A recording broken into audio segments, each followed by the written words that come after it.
This is a fabulous, fabulous way to display ferns, hostas, mosses, anything that's a little bit smaller that might get lost in a bigger garden. This is the place to put it. Hi, Susan Calhoun here for Fine Gardening Regional Reports. Today we are at the lovely Miller Garden in Seattle, Washington, and I have the Executive Director, Richie Steffen, with me. This is a fabulous, fabulous way to display ferns, hostas, mosses, anything that's a little bit smaller that might get lost in a bigger garden. This is the place to put it. Okay, where do we start? We start with a flat surface. And so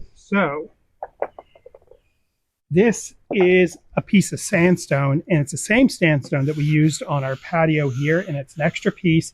And so you don't need to have any holes in it for drainage. This will self-drain because the water just runs off of it. Okay. Of it. But and you don't want to start with something too small because it'll dry out quickly. And so this is about as small as what you want to go with, and it's probably about 18 inches by about maybe 12 inches on there. But the bigger, the better for fern tables. Because you can always get one more fern in there. That's exactly right. Or one more hosta. Yes, we pack these full of plants as well. And so we'll start off with that clean surface, and then we'll add soil. And you could see our soil's really chunky, and we mix this ourselves. It's got a lot of bark in it, like a fir bark or something. It does, okay. Yeah. And so here on the West Coast, we have access to pumice. Mm-hmm. And so this is 2 parts bark, 1 part compost, and 1 part pumice. Okay. Although anything that will loosen up the soil, like even pea gravel, I've used pea gravel in this. Okay. I would avoid perlite though, because perlite rises up to the top and you see it a lot. But if you have access to pumice, that's great. If not, you can use something else. Okay, so like a fine gravel that's clean. Yeah, fine gravel that's clean. I generally start off with just a little pile in the center, not too much. And that is just to help me define the edges. Okay. And so whenever we put this together, we don't want things to fall off the edge. And so we will start by creating an edge with some small rocks and a few little pieces of wood, slip a little piece of bark in there. And essentially we want to create something where we start to get some depth. Okay. And plants that would go in here would be mostly plants that like acid soil because of the soil base and because of the bark. Yes, although you can do this for lime lovers as well. Oh, okay. And they're often, like commercial mixes, they will pH balance the soil. Oh. So it will end up not being as acidic as what this is. There's still a little bit of an open end here, but I'm just going to leave that there because I have an idea for that. Okay. So this starts our base. We'll put a little bit more soil in that. And essentially, we're going to build this in tiers. So we have this now. We're going to look at what we want our major focal point plants in. Okay. And we'll add those. So from a design aspect, we're going to get our layers in there. We'll add the layers. And then you want to do a tier, and then another tier all the way up. And essentially, you're trying to lift this soil up to as high as you can. Okay. And then you want to, ultimately, whenever we're done, the soil will probably get piled up to about that tall, and then we'll have plants all through. Okay. This. That looks good. That looks like it'll be really fun. Yeah. And so the other thing that you see is we still have little pockets here that soil can run out of. So, the Pacific Northwest is a great place to grow moss. It is. And so I have a space in my garden at home that grows moss. And so I will harvest it every once in a while. And we used this for the Flower and Garden Show. And then they saved it. And so you could take these sheets of moss and we could tuck it in. And that kind of holds that together. That'll hold it through, and the water will still drain. And so we will fill in a few little spaces and holes here. Start this out. And then any plants that go over the edge are going to have some place that'll have some moisture, and it'll be able to hang on to it that way. That'll be cool. Exactly right. And sometimes I've even gone back and I've taken a few things like some shade-loving saxifrags, or there's a few sedums that'll tolerate shade, and I've tucked them into this, and then they'll grow and kind of fill this in and cascade over the edge. Oh, yeah, that will look great. And there, even, something like these are flowering now, and I'm just going to take those off because they're going to get messed up while I plant. I've even taken some of these and have divided them off. This is a saxifrag, London Pride. Oreo punctata, yeah. Oreo punctata. And you could tuck it in there. We'll take a little soil, put it around the base. And it'll probably just take off, just being in that spot. Yeah. Oh, that's very cool. Yeah, they'll root quick, and it'll grow, and that'll give you a little color there, and help cover that up. Cool. There. So let's just see.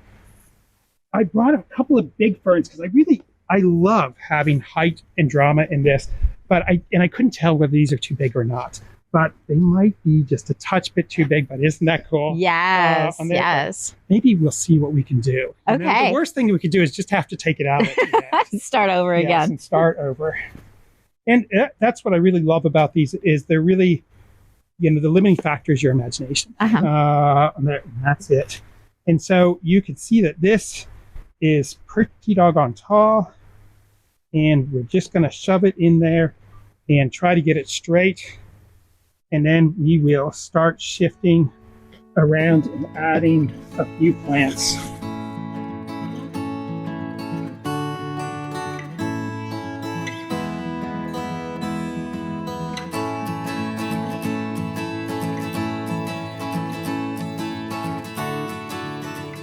Yeah, I like all the different contrasts. One thing you should remember is contrast between textures and color.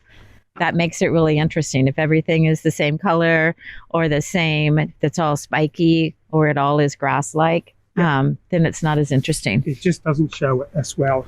This one is an old Victorian cultivar, and it's a funky, weird fern. It is Dryopteris Dickinsii crispum. Crispum. Yes. Cool.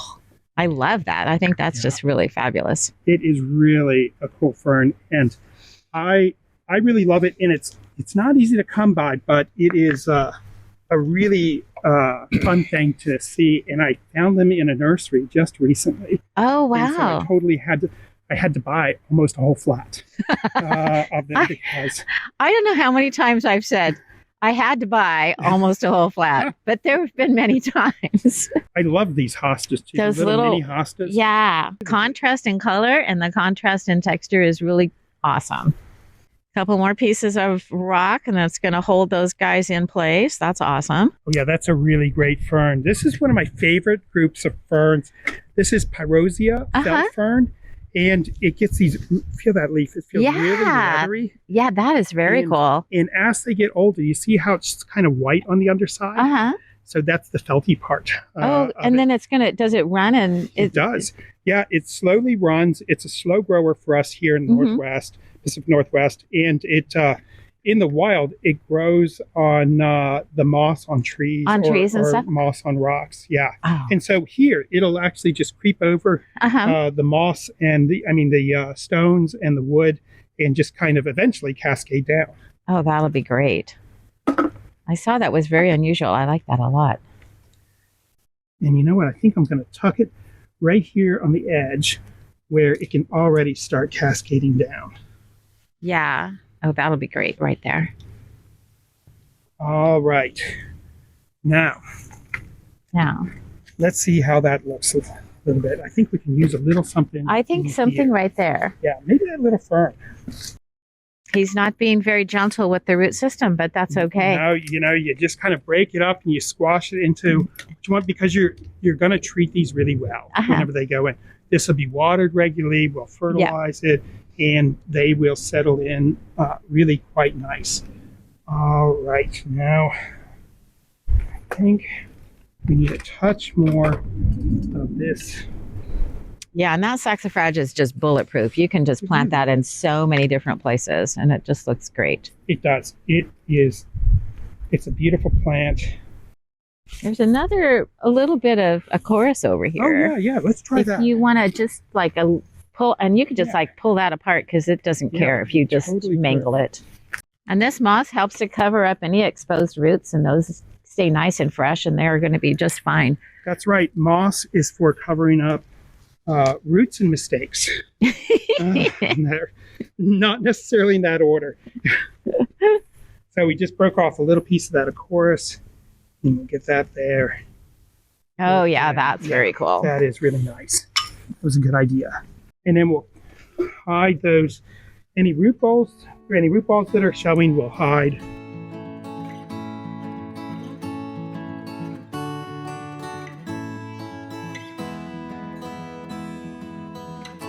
So I can see the wood in here. When you start watering, it's going to retain moisture, and that's going to help keep all of these things moist. It sure does. And we will give this a soaking in today to wet down all of those root balls and help the roots start to grow. And then we water this. It depends a little bit on how hot the weather is. If it's really hot, we treat this just like we would a hanging basket, where we might water this every day to keep the soil moist. But on a cooler, more typical summer week, we water it about 3 times a week. And it stays wonderful. And we will fertilize it, but we'll use a slow release fertilizer on it. Okay. But I really hate the way how that looks whenever you just pile it on. And so whenever I do the slow release, I lift up a rock or a piece of wood and I tuck it underneath. Oh, and you tuck it under there. And then just hide it. And then you never know that it's there. The plants love it, and everything looks Everything good. is looking great, yeah. And then everything that is in here is hardy through the winter. Right. So it can go through the winter. Some things are evergreen, some are deciduous, so it changes for the season. And then when they sprout back up in the spring, I kind of give it a once over to see how things look and if I like it. And I always add a few new things. The other thing that sometimes happens is a plant just doesn't like it in here and kicks the bucket. So if something dies and I want to put something else in there, I'll often get a tropical fern because they look good right away, and I'll pop it in there for the summer, and it'll grow and do fine. And then if I really like it, I'll dig it up before it gets too cold and move it inside, or I'll just leave it die and then I'll put something else in there. Yeah, that's a great trick to know. Yeah. Yes, absolutely. And that goes in the shade, because obviously these are all shade plants. Yeah. A little splash of sunshine is probably fine. Yep. But otherwise.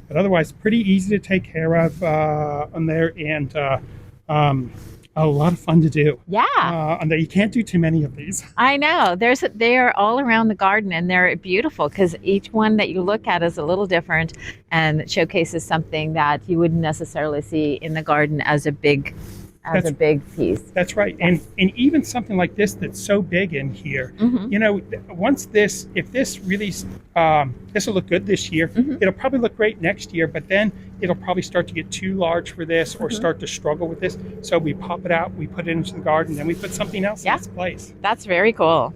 Yeah. Thank you. Yeah. Wow. It's great to do it. I hope you guys enjoyed this. I think it's fabulous. And I can't wait to get home, and I will try it myself. I know. Yeah. Thanks for joining us. Susan Calhoun from Fine Gardening Regional Reports.